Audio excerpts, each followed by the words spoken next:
She is woman who sees. She is woman who sees. She is crone woman, skull and bone woman, moss and stone woman, crone woman, crone woman. Deep earth cave mother, dark moon blood mother, blood mother, blood mother. She is woman who knows. She is woman who knows. She is hidden woman. She is shadow woman. Midnight cloak woman. Raven croak woman. Owl, bat, moth woman. Owl woman, owl woman. She is woman who waits. She is woman who waits. She is death mother. She is birth mother. Earth mother, earth mother, earth, birth, death mother. She is north woman, winter storm woman, ancient hands woman, wisdom woman, old woman, old woman. She is woman who sees. She is woman who sees. She is night woman. She is woman who sees. She is woman who sees. She is crone woman, skull and bone woman, moss and stone woman, crone woman, crone woman. Deep earth cave mother, dark moon blood mother, blood mother, blood mother. She is woman who knows. She is woman who knows. She is hidden woman. She is shadow woman. Midnight cloak woman. Raven croak woman. Owl, bat, moth woman. Owl woman, owl woman. She is woman who waits. She is woman who waits. She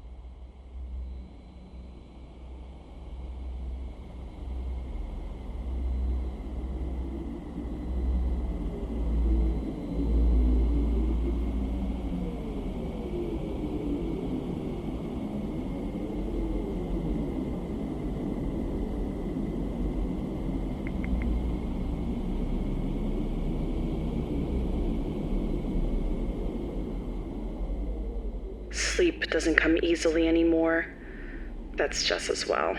My dreams are disjointed, fractured, unsettling. Shards of broken glass containing fragments of images, memories. I can't tell if I'm dreaming or consciously thinking. I don't want to think. I want to sleep.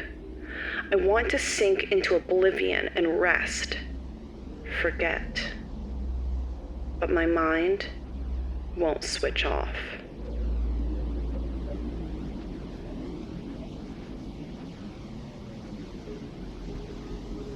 The world has been grayer recently, with little flashes of color here and there.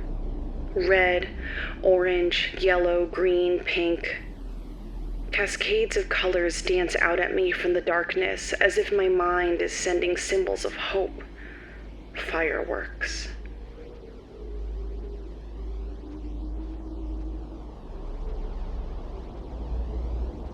But then I just feel watched, surveyed, monitored, as if some shadow is staring down at me. I'm thinking of death again. Skeletons are dancing around inside my head, lunging at me. Their bones clatter like teeth. Teeth are bone too, aren't they?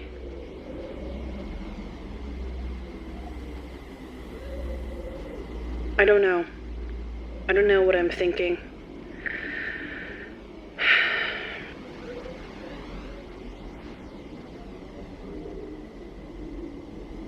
I feel discombobulated, wailing at my own distorted reflection.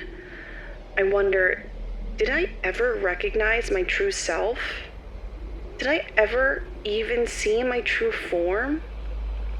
Do any of us know what we look like to others? Does it matter? Should it? My head hurts. I can't stop thinking about the storm, the one my mother always talked about. I need to think about colors and beauty, dancing, cheerfulness, joy, at least the illusion of it before the darkness takes over again. Life isn't like storybooks. I wasn't there, but I feel like I was because I heard about it so much. Confusion, chaos, panic, disorder. When I was younger, I got into watching vintage animation on YouTube. Skeletons danced in those segments. Death lurked closer in those days. The space between dreams and consciousness, life and death, sanity and insanity. And isn't that what it's all about? Doing your utmost to ensure that everything in your body stays in perfect harmony, flowing along healthily from head to toe, guarding yourself against illness and dysfunction and noise and chaos and bother.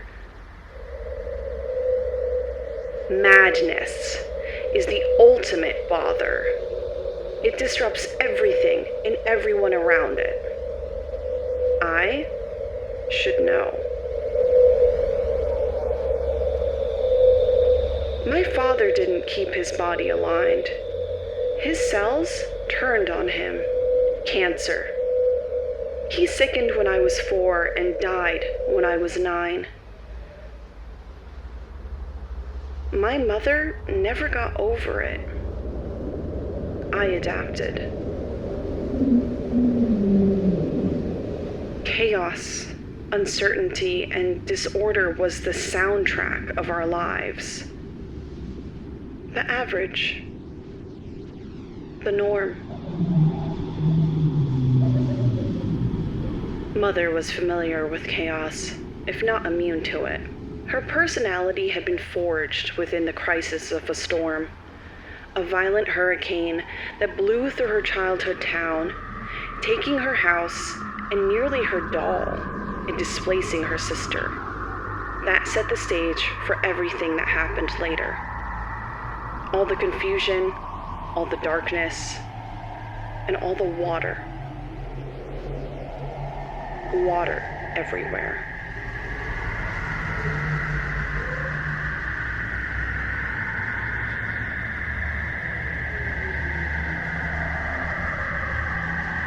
Aunt Grace got well acquainted with water when she was 4, and my mom lost grip of her hand. She blamed herself forevermore, but she had only been 6 at the time. How much can a 6-year-old be blamed?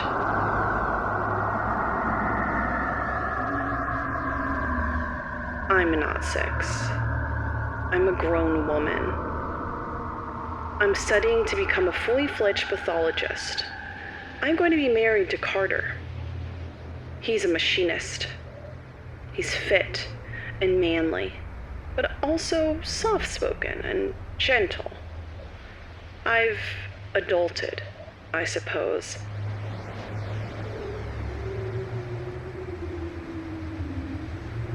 But my mind has other ideas. I prefer to keep my head in the clouds.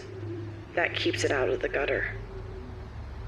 Clouds remind me of angels. Aunt Grace never said much about them, but I suppose she believed. She certainly believed in mermaids, Atlantis. Anything watery was her obsession. She'd been carried away in floodwaters after my mother let go of her hand. It was only for a split second, just to keep her favorite doll from blowing away, but it was enough time for the water to surge and take Grace with it.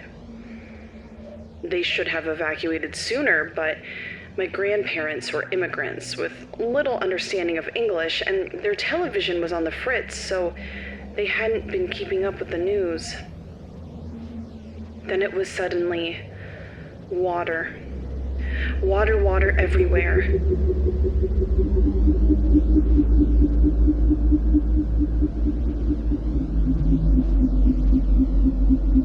By the time they made a run for it, the water carried Grace off. For 3 days, they searched for her body amid the ruins of the flood. It was assumed that she was dead, but 3 days later, she was found on the edge of town, standing outside the swamp, soaking wet and bleeding. It was strange because that area had been searched before. I grew up near a big concrete overpass, and I used to wonder if it would be strong enough to withstand such a storm, such a surge. I used to think that if I tied myself to its iron fences come such an occasion, I'd be safe. I'd escape the same fate as Aunt Grace.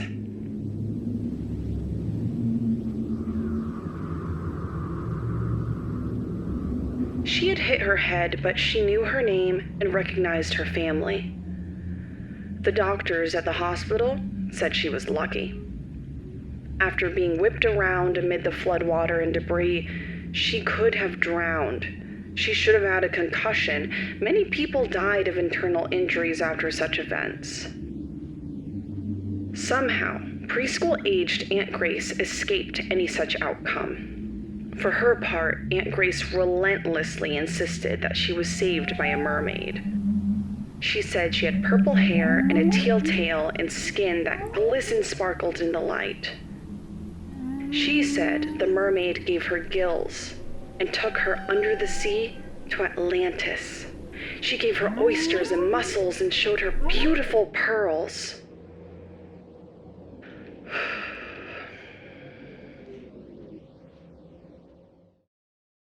The gates to her progressive madness had been opened, never to be closed again.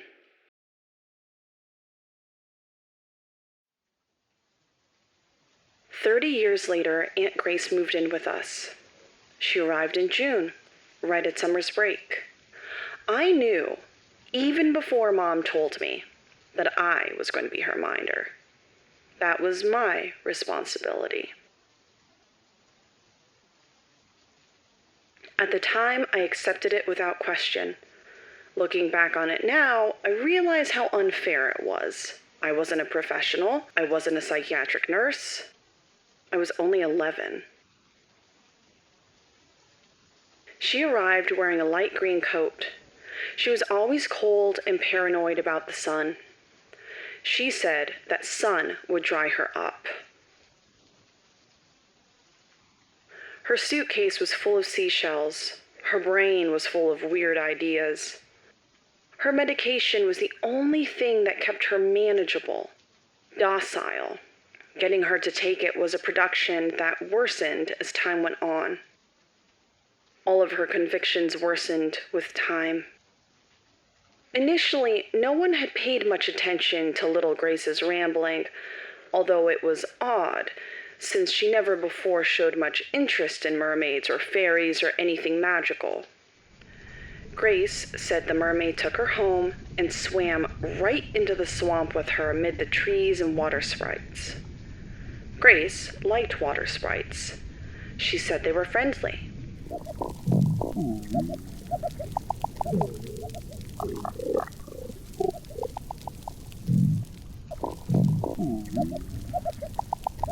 The mermaid, Nerissa, she said her name was Nerissa, could only swim so far into the swamp, though, and warned her to be wary of water witches. They lurked in the murky depths. Aunt Grace swore that it was true. She hated sewers her whole life. They freaked her out. She said the water witches lived in them, forming subterranean covens. She had a good imagination. Even the doctors never denied that. According to Aunt Grace, back when she was a kid, a water witch had reared up at her before she could make it through the swamp to the safe light of day. The old hag reached up and grabbed at her, wishing to drag her down into the muddy depths and devour her, no doubt. Somehow, she escaped into the daylight, but she hit her head in the process. She used to repeat this story with this edge in her voice. It really affected her even years later. Whatever she thought she'd seen that day haunted her. She said she felt dizzy, woozy was the word she used as an adult, and sat out in the safety of the daylight. The water witch was stalking her in the shadowy swamp grove. Grace said she could clearly see her dark form lurking amid the twisted tree trunks, but she eventually gave up. It was far too bright of an hour for her. After that, some neighbors spotted Grace and took her to the hospital where she was eventually reunited with her family. My mother, Beatrice, and her mother were so relieved that Grace was alive. They assumed that all would be well forevermore. But that's not how it happened. Grace was never all there, ever again.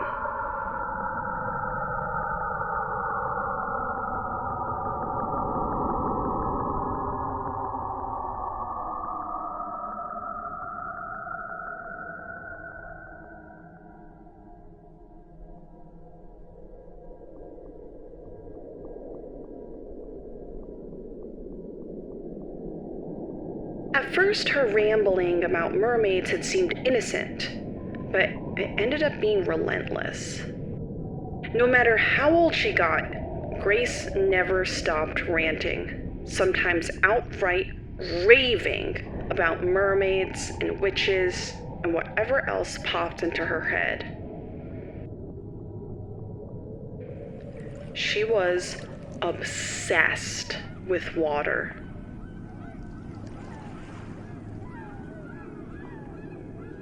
My mother's family lived in a town by the sea, and Grace took to collecting seashells.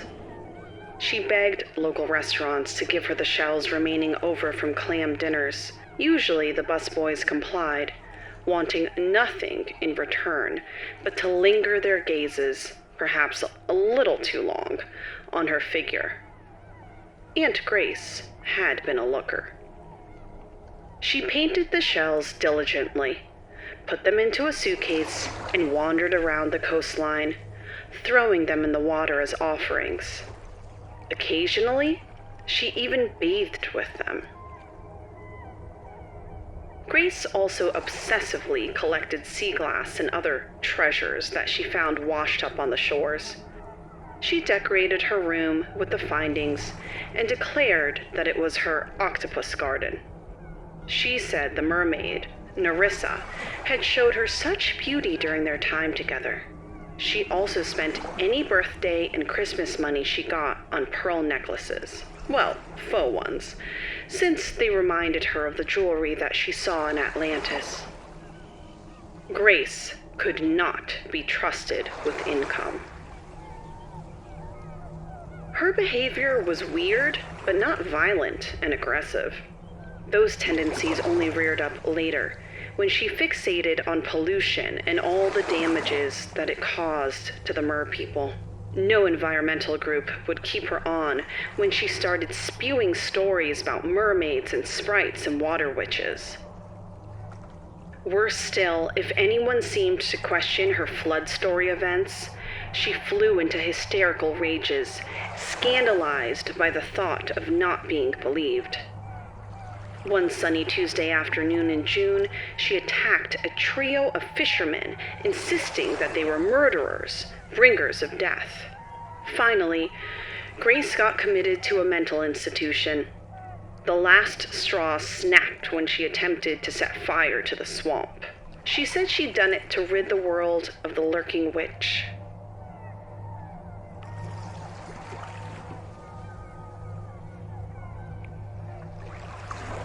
Her plan was to boil her alive, but before the fire could spread enough to do serious damage, the fire department arrived and put out the flames.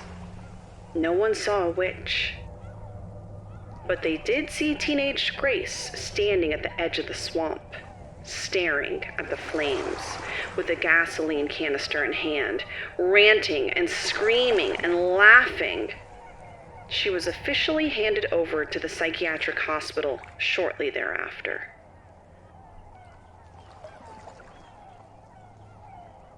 My grandparents were hardworking people and loving parents, but they were poor. They could not monitor Grace as closely as she required. Beatrice, Mom, was also working and going to high school and hanging out with her boyfriend, Paolo, who would later become her husband and my father. He worshipped her. He immigrated here alone when he was barely 16. She was his everything, and he was all she saw. It sounds sweet, yet my mother was tormented by that past. She said that she should have paid more attention to her sister. Grace was ill, and Mom blamed herself for that. If I hadn't let go of her hand, if only. She'd say that over and over again, a chorus of regret. Compounding her guilt was the fact that Grace often embarrassed her. Their parents, maintaining an old country mentality, were ashamed of their youngest child's behavior. Mental illness was perceived as taboo. Over the following years, Grace was in and out of mental institutions. She would get out and then do something crazy like strip stark naked on a public beach and get put back in. My mother missed her sister in her absence in an odd sort of way. Self-blame and regret turned into a sort of melancholy meditation. Mom spent hours in Grace's attic room, usually in the wee hours when their parents slumbered, amid the so-called garden treasures derived from the sea. Mom even wore her pearls and tried on her clothes and toted her umbrella around and thought obsessively about her, wondering what it was like inside of her brain. Grace's existence haunted my mother's every moment. Fancy clothes were a staple of my parents' wedding. I've seen photos to prove it. No one had much money, but the women knew how to sew and make themselves look like royalty, making $1 out of 15 cents, as they said. My parents, Beatrice and Paolo, married in the little white church by the bayside. Grace attended the wedding. She wore a turquoise sequin dress that resembled a mermaid's tail. She carried a purple umbrella. At first, it had all gone well. Then Grace learned that salmon was on the menu and had a meltdown of epic proportions. Screaming, shattering glass, kicking, clawing, biting. The cake did not fare well. She was promptly removed from the catering hall and escorted back to the madhouse. None of the guests ever forgot. Over the following years, Grace stayed sequestered, and my grandparents passed away, both prematurely. Overwork and no medical assistance had done them in.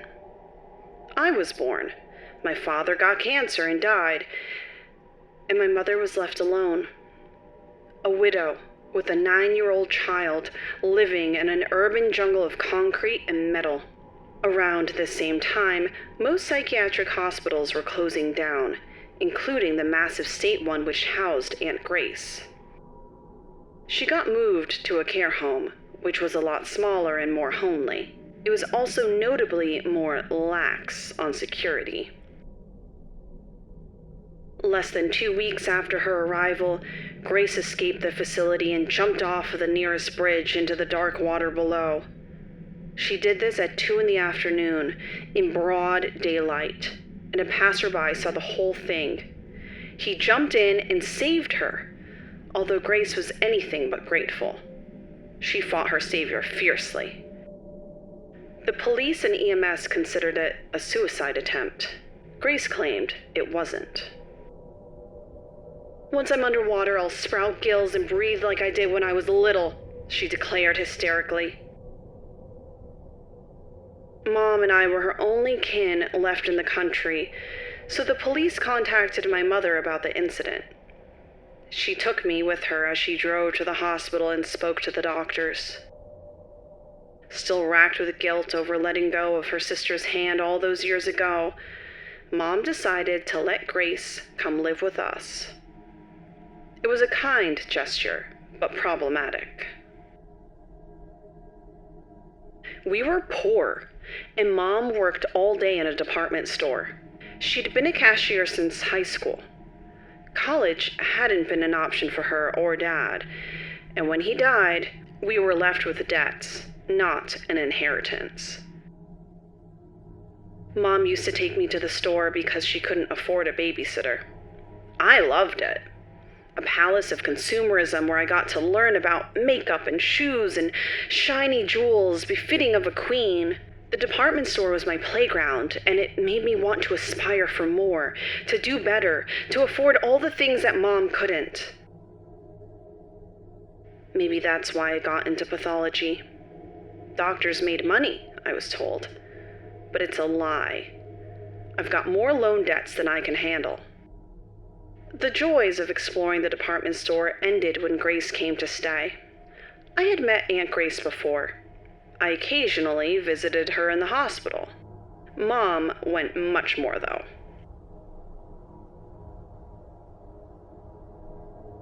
Grace was always nice to me. She frequently complimented my hair. She said it resembled Nerissa's, with the exception of the color. I wasn't afraid of her, but I was nervous when she moved in with us. I didn't know what to expect. I was with her all day, every day. At first, she was happy sitting in the house watching The Little Mermaid on repeat or taking very long baths all day long. It was bizarre behavior for a woman well into her 30s, but it kept her indoors until it rained. She was obsessive about standing outside during downpours. Puddles delighted her. Despite her weirdness, I did enjoy spending time with Aunt Grace. Her stories were off the wall, but enjoyable, and Grace was always happy and upbeat, unlike my mother, who was quiet and sullen, joyless. Over time, Aunt Grace started to venture out of the house more and more, taking me with her. We would find bodies of water to walk beside, and she would tell me about her undersea experiences of long ago. We would occasionally take the bus to the seaside and collect seashells. We had hours of fun painting them. Mom never did anything crafty like that with me. We would often dress up and pretend that we were attending fine parties in the undersea kingdom of Atlantis. We lounged around like ladies of leisure and imagined dining with Neptune and dancing with nymphs and sprites and admiring the lionfish and flounders, whales and turtles, sand sharks and blue crabs that roamed around the coral castles amid the jellyfish and octopi and starfish. But it wasn't all fun and art. Grace started taking her medication less frequently. When she didn't take her medication, her behavior grew less stable. Her voice shriller. Her words more accusing. Sometimes I secretly pretended that I was at my parents' wedding, witnessing her famous outburst. Normally it was innocent enough. Grace usually only raved about water witches and made no direct threats toward me or anyone else. But for all the fun that we had, I started to notice that sometimes Grace looked different, menacing, as if there were several different people living in her one body.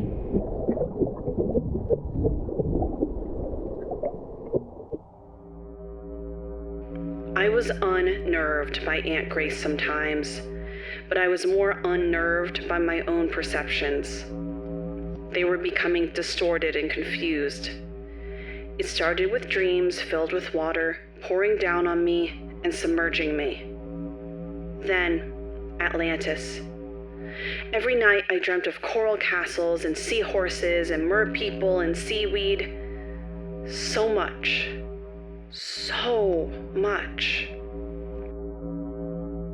Sometimes when I'm awake and standing near water's edge, I think I see the water sprites. Out of the corners of my eye, of course. Water sprites are spry and flighty, but they were here, there, everywhere.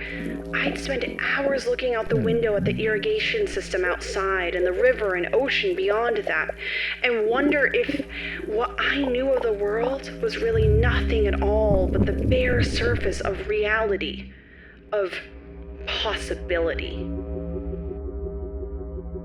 It all morphs into an endless cycle and circle that makes my head throb and bang like a house coming off its foundation. It's akin to a blender or a vacuum, a relentless whirring noise in my head, even though I know nothing's there. The only sound is my voice, which is really merely my thoughts. I'm not thinking out loud.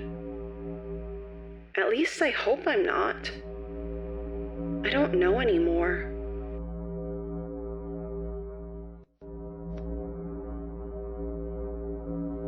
I've been lucky with men. I've only had one boyfriend, Carter, and he wants to marry me. We met at a neighborhood game night, one of the rare events I could attend when Mom was taking a vacation week and could stay home with Grace. We partnered to play charades and got to talking, and the rest is history. He sees the beauty of the cityscape, too. He works with metals. He sees the dignity in structures, streetlights, billboards, concrete, supporting beams, things that most people would find ugly. I suppose his unique viewpoint, a sort of other-mindedness, is what made him so accepting of Grace. I didn't tell him about her at first. All he knew about me was that I was another poor neighborhood kid trying to get by, but we clicked. And I ended up telling him my life story, and by default, Grace's. He was my friend, but I knew from the start that it was deeper than that. I knew we were going to get into a relationship, so he had to know the background of my family, including the reasons why Grace lived with us. I knew he was prepared for her craziness when I finally introduced them. He met her before Mom met him. Yet, I wasn't prepared for just how well he took to her. Carter knew exactly how to humor Aunt Grace, but he never mocked her. Truthfully, I think he was impressed by her storytelling skills. She liked him too. She took well to anyone who would listen to her. Sometimes Carter would accompany us on our night walks. He kept it our secret too. He'd sneak out of his house courtesy of his bedroom window and patrol the neighborhood with us. On those midnight walks, Grace always wore her green coat and talked endlessly about the wonders of Atlantis. It was beautiful there, nothing like the drab city streets. Carter listened with rapt attention and asked the most unusual questions.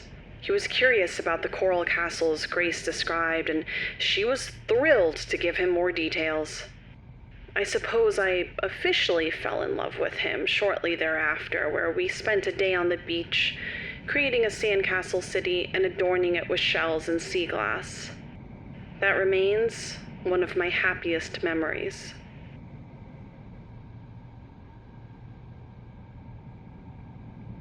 Grace recognized that I was growing up and told me that she didn't mind seeing me kiss Carter. She suspected that we'd end up married long before I did. She even mentioned having had a boyfriend herself once, although I cannot imagine where or how. Perhaps she actually had no boyfriend. She might have made the whole thing up. I should make an effort to get to know my mother as a person more now, since growing up, I didn't really know her at all. I loved her, of course, but her life wasn't easy and it took a toll.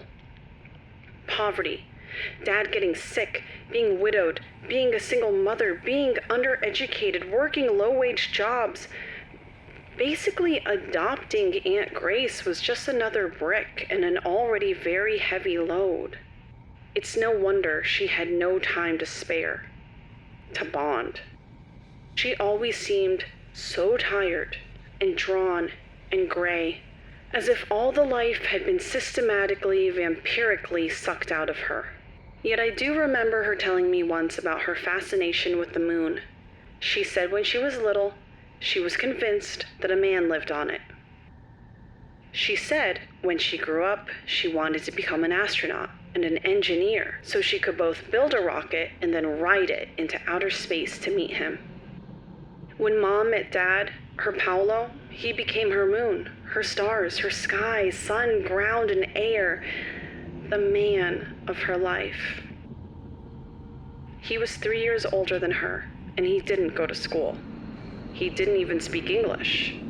He was living with a group of other migrants in a small rooming house and doing carpentry work. He only met Mom because my grandfather badly needed the roof retiled, and his back was too bad to do it himself. The first time she saw him, he was standing on the roof of her house. She told me that he happened to glance down, see her looking up, and gave her a smile and a wave that started everything. The last 2 years of his life were tough, a steady downward spiral. And he was young, so young.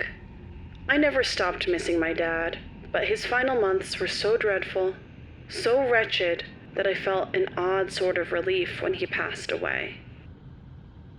I miss him terribly. But I do wonder what's out there, sometimes to the point that I think I'm going mad.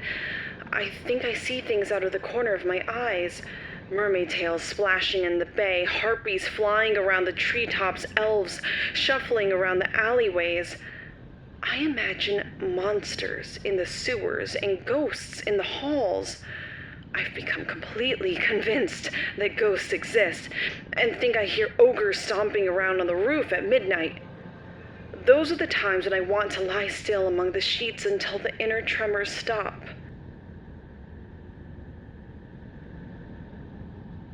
I am tormented by my own mind.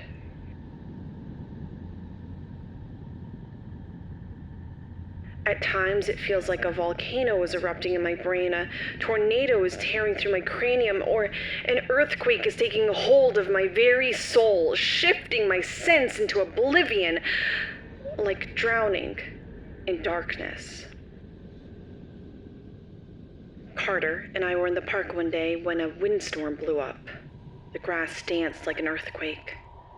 For some reason, it made me think of aliens, as if I expected to see a spaceship coming down for a landing. The surface of water reflects like glass. That had been the undoing of Narcissus. It is my fascination. Water has many properties. It's a cleanser and a purifier above all else. We spent as much time as we could in parks. They were scarce in the city, but they existed if one was willing to venture a walk to get to them, and we were more than willing. We were eager. Gardens are so lovely. Plants and flowers are life's gifts, the earth's treasures. They need water to thrive too, Grace used to declare gleefully and repeatedly like a broken record. Just like us. Our bodies are mostly liquid, you know, and there's more water on Earth than land.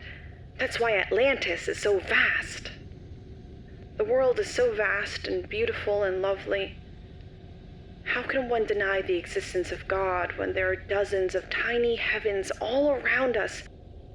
Carter took me to see Monet paintings once at the museum, which was a big date since he'd never been to it either, and I was enchanted by the imagery. Art and literature became part of my life more after that museum visit. Our neighborhood had a surprisingly well-stocked library, and I checked out books about art, both ancient and modern, mythology, Shakespeare. I shared everything with Aunt Grace. We even decided to write our own spectacular show, mermaid-themed, of course. And we had a plot and characters and a few musical numbers and dance routines written down in a spiral notebook. We had hours of fun thinking up such things, especially as we ran around enjoying the spring and summertime. The arts were distilled imagination. They made life worth living. No wonder Aunt Grace had such a flair for the dramatic, the fanciful. The arts could reflect the darkness and light, the good and the evil, the benevolent and the malevolent.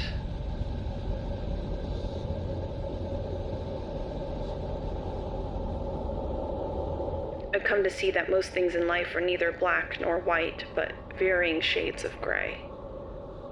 Looking back on it, we spent an obscene amount of time lounging around, resting and daydreaming and pretending. We would search for gnomes and pixies and the ever-elusive fairies. We never caught one, but Grace swore that she saw them darting from the corner of her eyes. At first, I didn't believe her, but after a few weeks, I started to see them too. Once, while exploring the woods, we came upon a homeless man. Grace had been refusing to take her medication, and I'd been forgetting to sneak it, so she immediately asked him if he was a wizard and if he'd seen any unicorns or dragons while camping. It was midday, but he was drunk. I could smell the whiskey on him. He started raving at Grace, and I tugged her arm, and we both ran. He simply retreated back to his makeshift abode. But when I was with Grace, I was her protector more than she was mine. It was a daunting but also captivating realization. It gave me an occasion to rise to. I had no friends and little freedom. Carter was my only outlet, my savior. He had a tough, brisk, masculine exterior, but he valued nature. He didn't see much of it growing up, but the significance and dignity of each tree was not lost on him. His parents worked too, singing the same immigrant song of my grandparents, and starting at the age of 10, he planted begonias in the dirt under the tree nearest to their house. He hadn't expected anything to bloom, but the flowers had sprouted wildly. And although unauthorized by the city, no one bothered them. Those flowers were beloved.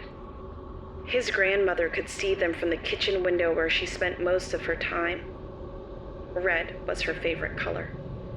Carter had that sweetness about him. Until this day, he tends to her garden.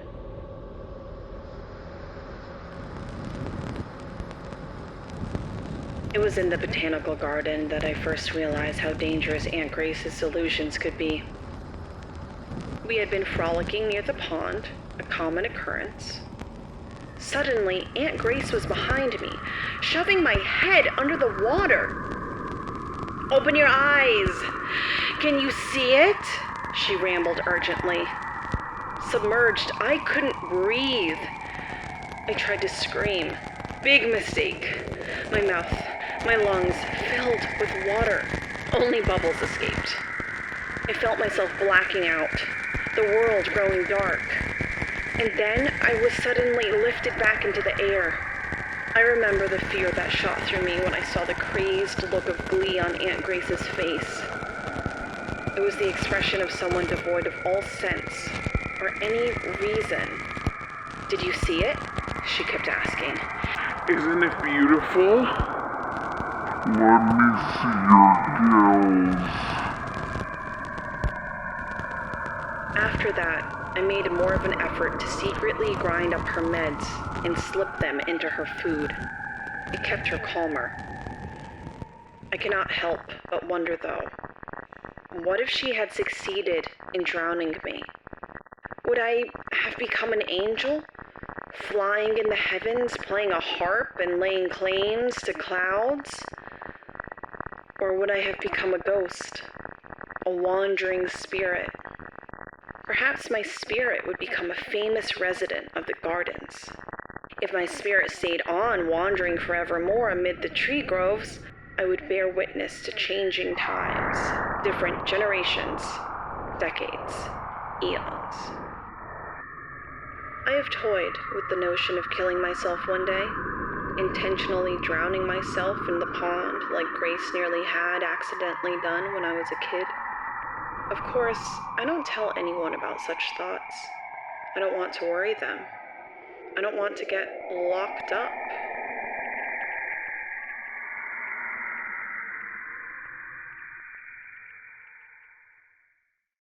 It's then that I consider the lure of the water, the temptation to leave my earthly body and exist in spirit form. It wouldn't be hard.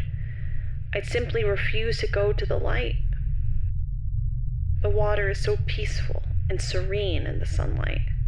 Maybe I could sprout a fish's tail and live among the koi and merrily eat morsels of bread, socializing within feeding frenzies. It would be an easy life, a good one. If I died in fish form, perhaps I could haunt in fish form too. A ghostly koi.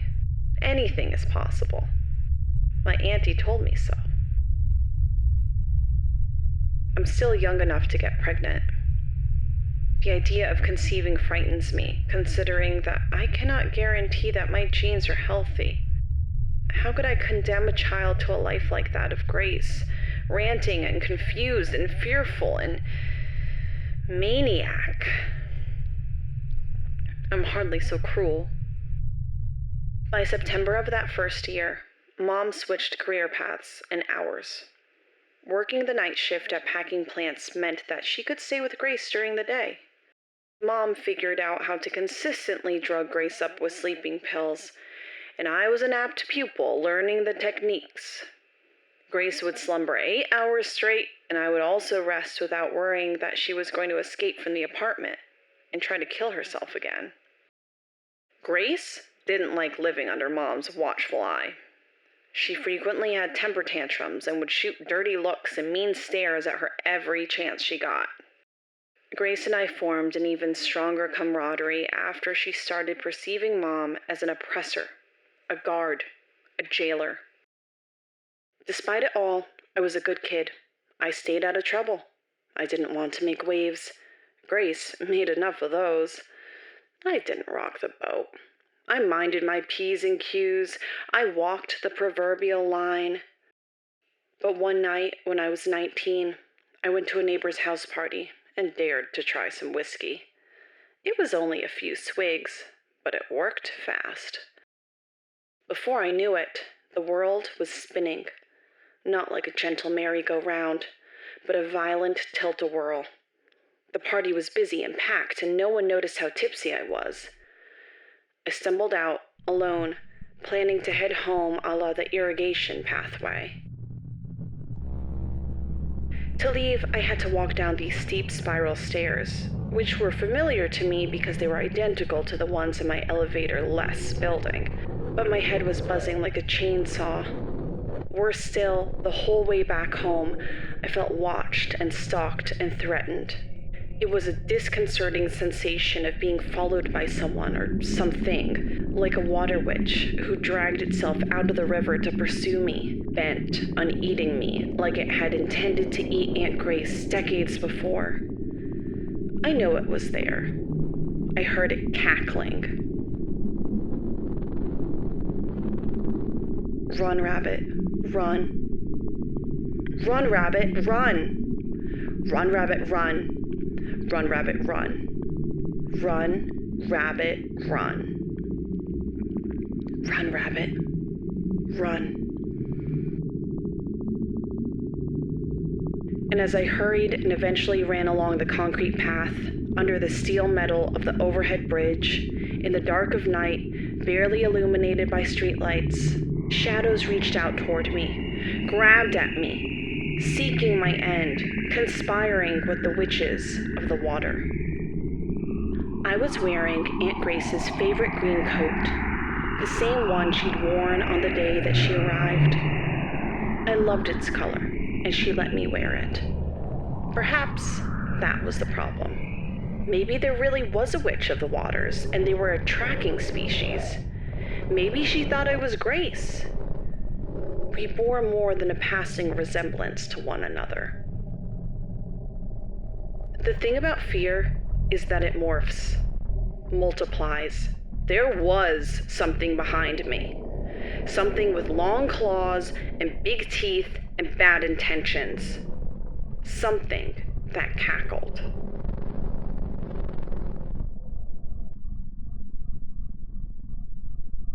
I was utterly terrified when I got home. It wasn't easy getting up the spiraling stairs. Everything was spinning around and around, but nothing was there. Nothing but shadows and the stairs and the chipped paint and the ugly bare light bulbs that illuminated the slumlord's building that we resided in. It was shabby and old, and nothing worked well. Not the stove, not the electricity, not the plumbing. It was hot in the summer and cold in the winter, one step up from squatting in an abandoned building. But I've never been so relieved to see our run-down apartment corridor. I shook and sobbed with relief when I got in the door of my apartment. I was trembling so badly that I could barely unbutton Grace's coat. I fell into an uneasy, intoxicated sleep, but I dreamt I was awake. I still felt eyes on me. At one point, I was startled awake to find Aunt Grace sitting on my bed. She was staring at me with narrowed, hardened eyes. "I told you," she said. "I told you," she said. I never took as much as a sip of alcohol again after that.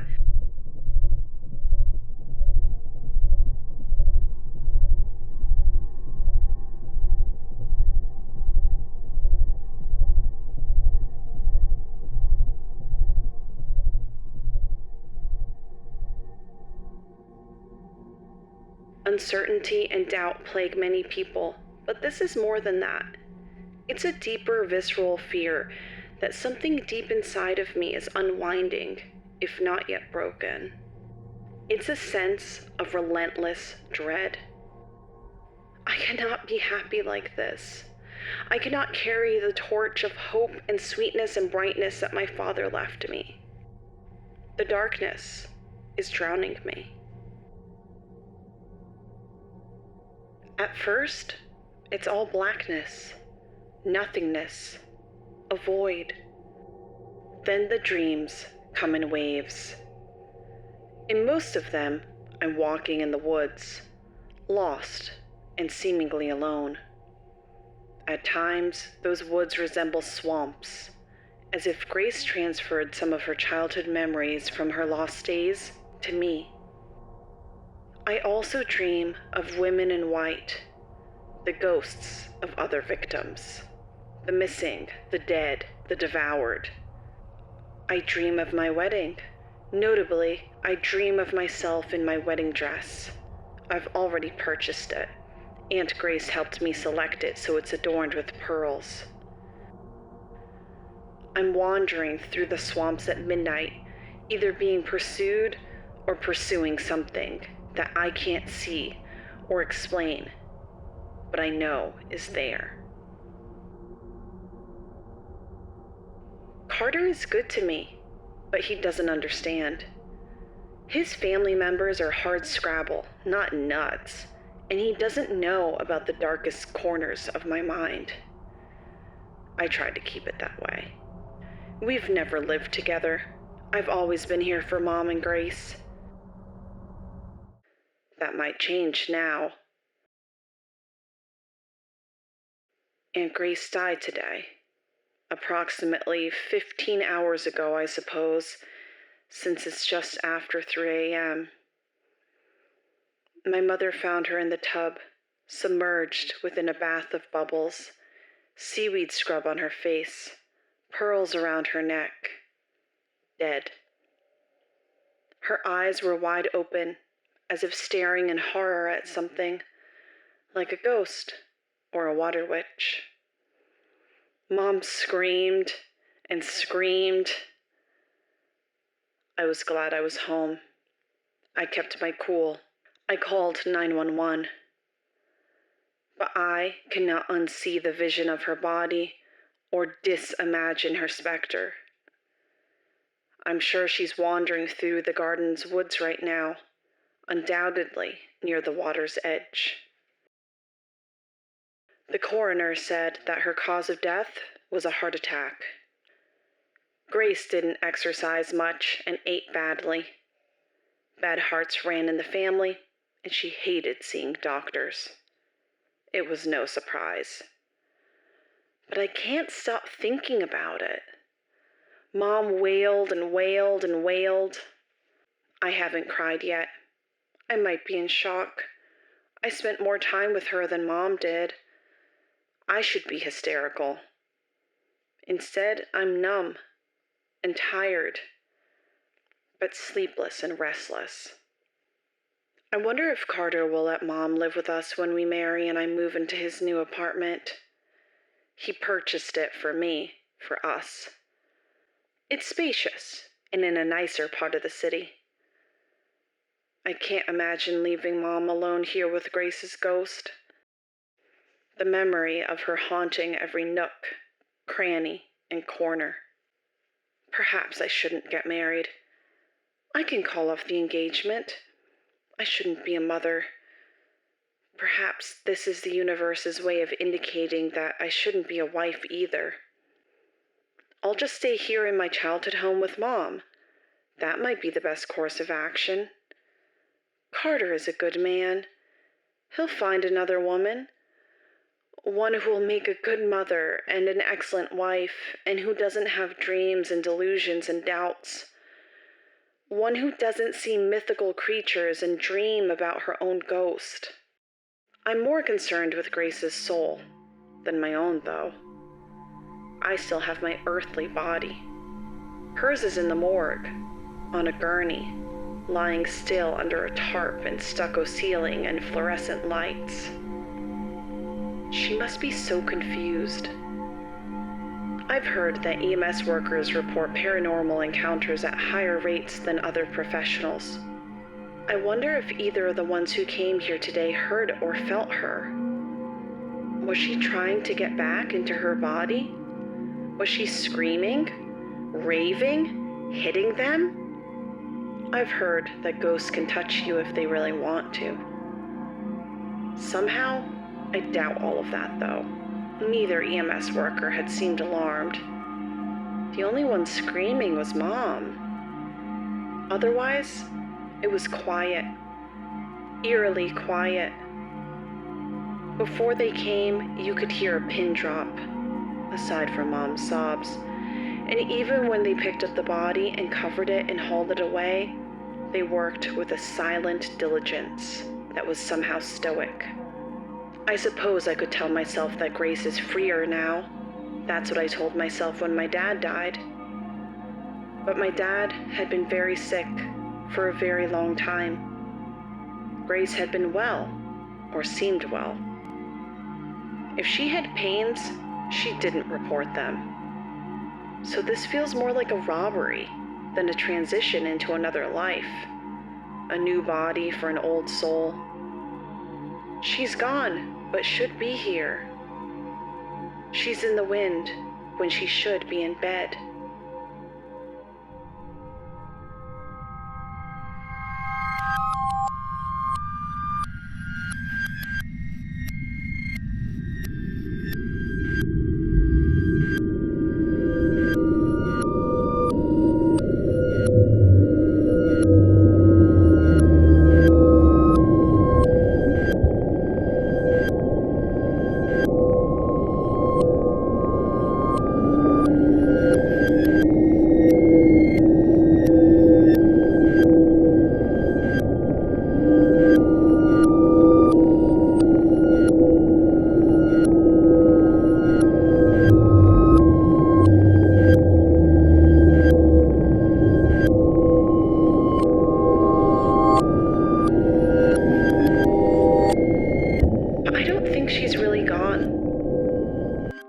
To the botanical garden and find her.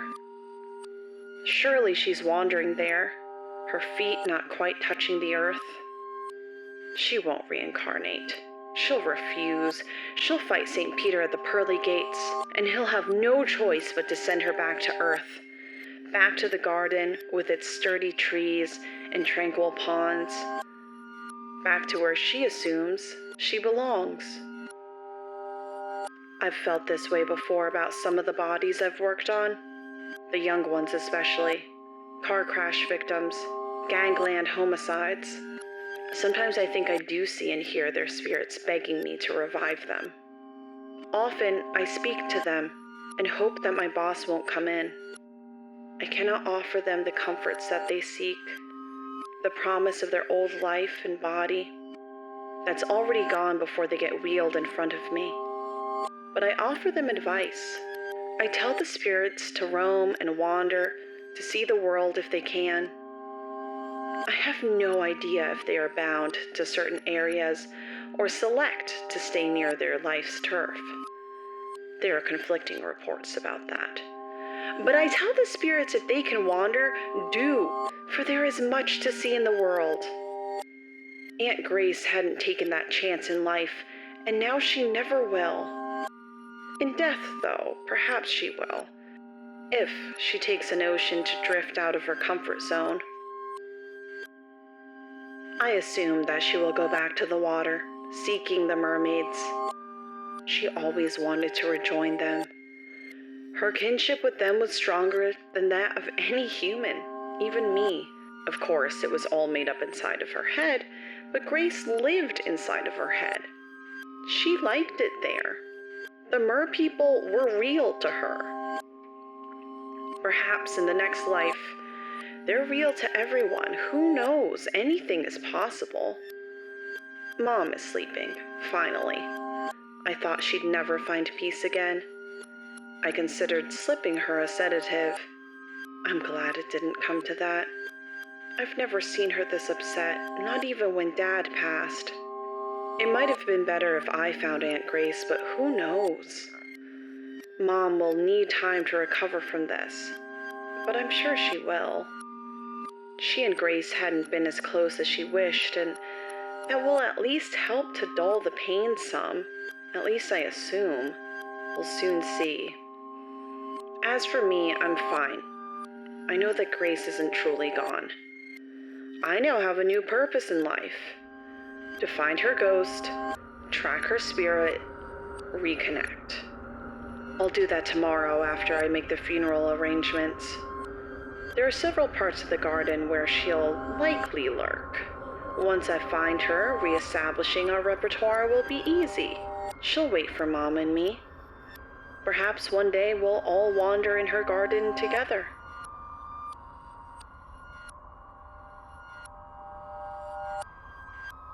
The weight of my strangely dry grief is bearing down on me, like an anchor slamming down on my frame, a skeleton jumping my bones. I am waiting for the floodgates to open. My eyes should be wet. The stress and anxiety and fears are coming. I can control them no more than I can control the tides. I suddenly want my paper doll collection, the one I cherished as a little girl. Grace and I would dress them up together and dance with them. We always strove to be chipper, despite knowing that death loomed. Here, there, everywhere. I realize that this whole train of thoughts really is nothing more than the midnight musings of a grieving woman with a troubled past who cannot sleep after the death of a loved one.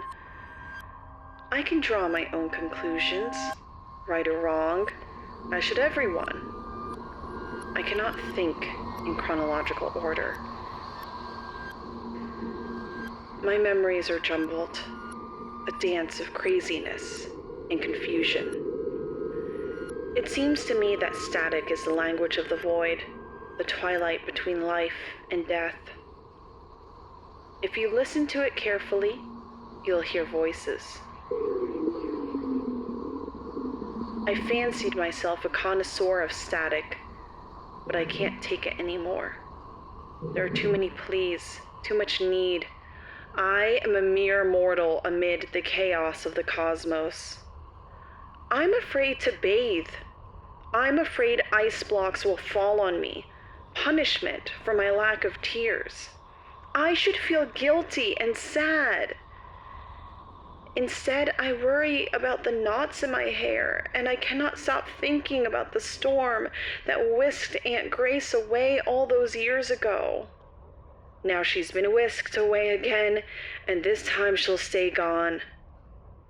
The storm of life takes no prisoners. Maybe she found her undersea castle, her Atlantis, her devoted subjects, and her great hall.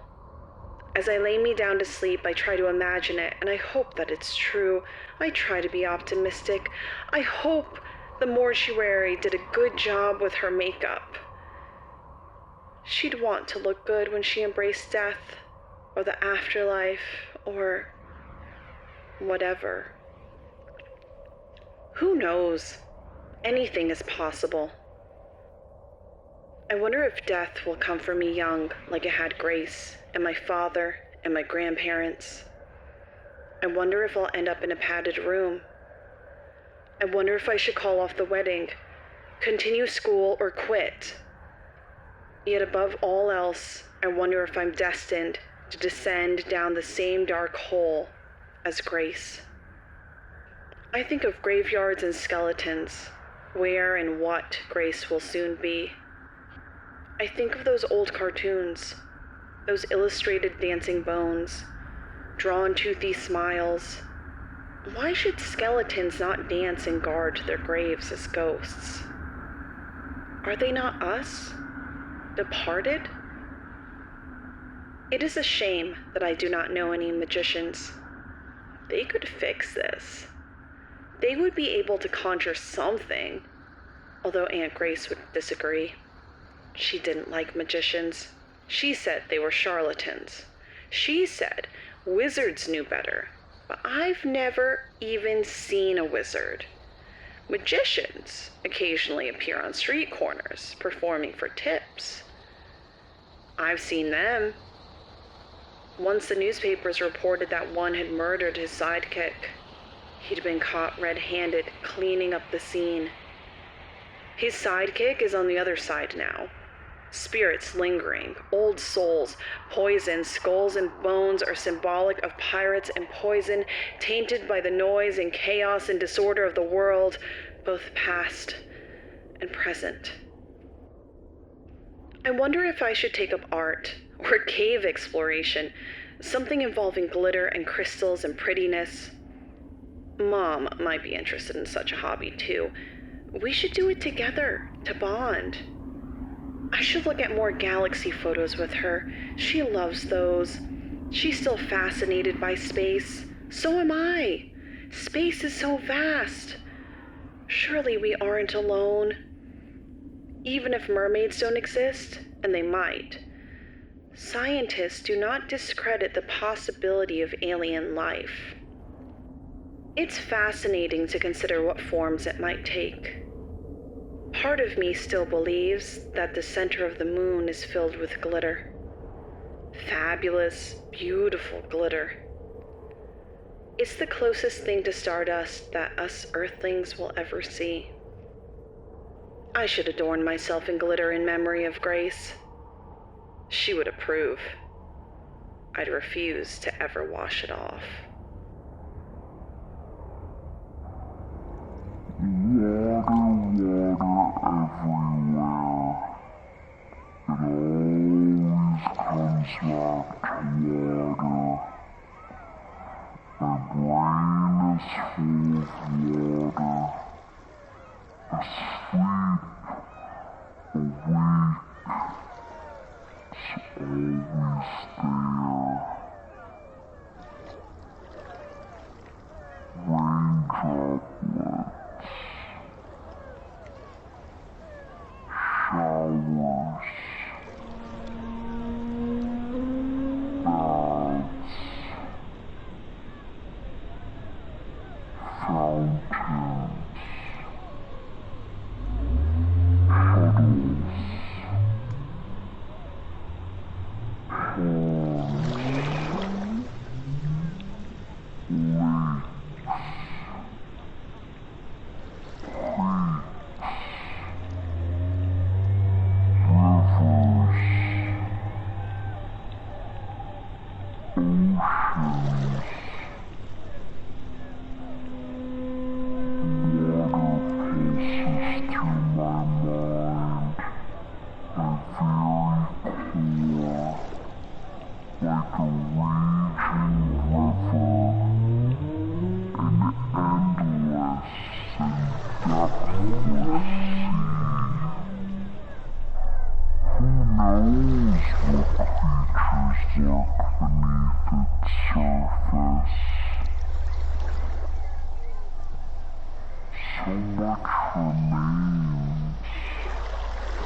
I'm afraid to step into the shower.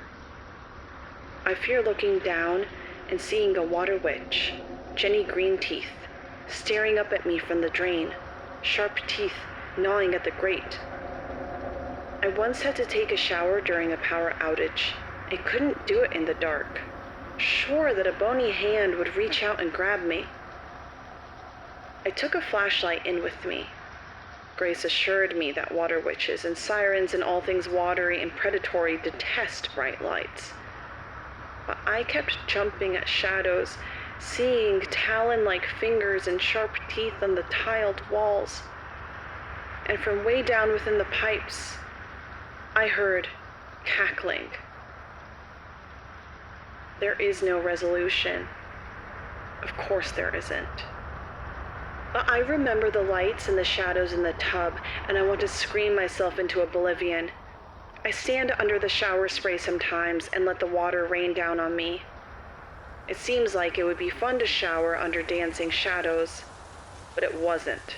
It was menacing. I know what lurks in water. While I showered, Grace stood outside, banging a pot and pan together and singing off key. La la la la la la la la. She said that the Chinese scared demons off with loud noises. If it worked for them, it might work for us. Whatever was down in the pipes, because there was surely something down there, wanted my attention. It whispered and cackled and mocked. I held my ground. I refused to take the bait. Grace said the showers in the asylum had been similar. Dark, quick, usually too cold. If I took a shower in the dark now, would Grace's ghost come to protect me? She said the attendants at the asylum had promised her protection while she showered, and while I know that they were merely humoring her, I was touched. by that display of kindness. Grace used to sing in the shower. Her favorite tune was an old seafaring shanty called "What Will We Do with the Drunken Sailor?" I have no idea how she learned it. She insisted Nerissa the mermaid had taught it to her. She sang it well. Off-key, yes, but that somehow made it more haunting and memorable. If I listen closely, I think I can hear her. I find myself unable to stop imagining Aunt Grace in the asylum's communal shower, leading the other women in elaborate song and dance routines fit to rival a Broadway production. An unhinged version of the Rockettes. It's a ridiculous concept, of course, but it was the sort of thing she'd do. When she lived with us, she danced around quite often. She loved music. The radio was rarely switched off. When she sang in the shower, she'd call through the door and encourage me to join in. More often than not, I did. Say what you will about her, but I'm fairly certain that she found a way to enliven even the most sterile clinical spaces. I suppose that was her way of coping, of controlling her utter dread of possibly looking down to see witchy eyes staring up at her from the depths of the drain. It was better to sing than scream.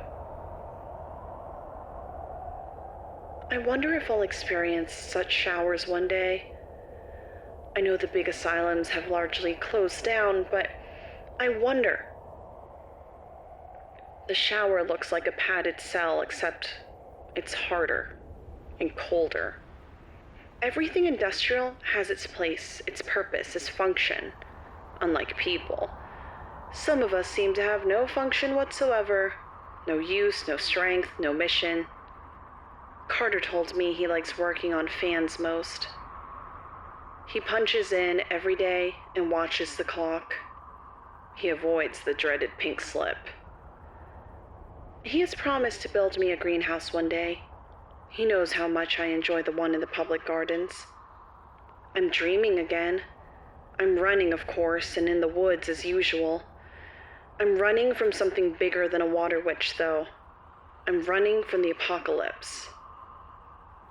Toward the end of her life, Grace had gotten obsessed with the end of the world. She'd mentioned this worldview occasionally in the past, but it got much worse in the last few months.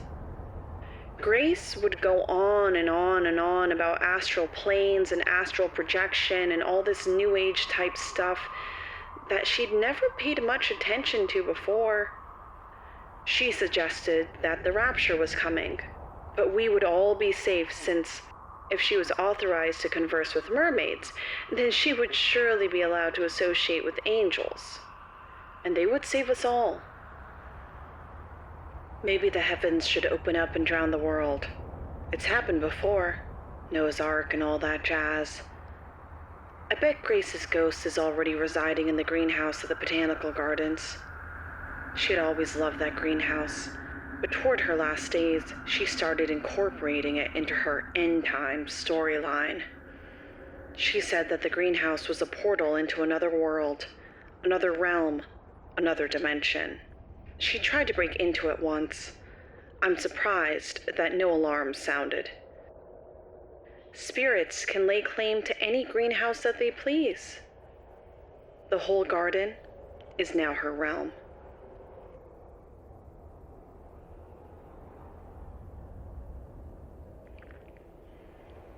I suppose I should have drowned myself years ago. Grace and I should have done it together. I find myself thinking of the ocean, the deep blue sea. I hope Grace is there now. I envision her dancing, celebrating, making sense of the noise and the lights and the chaos from which she came, from which we all came. Her very bones reverberated with glee. She knew how to walk the lines of the world that she'd created inside her head. The line between acceptable and unacceptable. The line between darkness and light, the line between femininity and vulgarity. But she did as she pleased, usually when it pleased her to do so. And that's got to count for something. Colors and dancing and excess, we are all just flesh and bone. Why shouldn't we celebrate who we are and the brilliant, mad universe that created all things, ourselves included? Why shouldn't we wander and ponder, aspire and dream, scream and laugh, connect and disconnect, sleep, eat, party and indulge merriment like we will never have the chance again? We might not. It's a mad world of mayhem. We should embrace the afterlife. Surely it's not crazy to expect an afterlife, something more. It may be better than this life. It may be worse. And all follow that mayhem down, down, down into the mad sea of dreams and shards of memories. Like grace, I'll be another soul, another psyche, another spirit residing in the dark hole of her garden of madness.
Night